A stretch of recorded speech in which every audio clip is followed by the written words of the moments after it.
ल हामी चाहिँ प्लाइ बोक्दैछु मरी प्लाइ बोकेको छु हे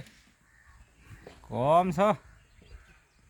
50 वटा प्लाइ छन् 50 वटा 35 वटा त स्टेज छ बग्दा बग्दा हालत खराब भइसक्यो अनि त्यसपछि गएर उता उता बोकेर आउँदैछन् उहाँबाट जनताले बोकेर आउँदैछन् हो एउटा हातमा प्लाइ बोकेको छ अनि बुढी भनेका छन् काम छैन यिनको पनि काम छैनन् एउटा हातमा प्लाइ बोकेको बोल्दा छ गरिरहेको छ ल हेरौँ एउटा हातमा प्लाइ बोकेको एउटा हातमा गरिरहेको छन् ल अब यहाँ कसले समाउँछ होला यहाँ आफू यत्रो प्लाइ धानेर बस्नु परेको छ हो ल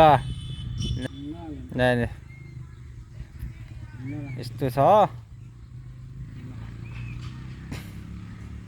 हुँदा चाहिँ पुरा यो कटर गाडी हो कटर गाडी नि हो यो ठुलो घरको बिहा हो हाम्रो उहाँ साउ चाहिँ उहाँ मजाले कुर्सी मिलाउँदैछ अर्को साउ चाहिँ यहाँ छ नि प्लाइ धगल्दैछ साउहरू छ के भने आफू त काम गर्नु पर्यो के हेर्ने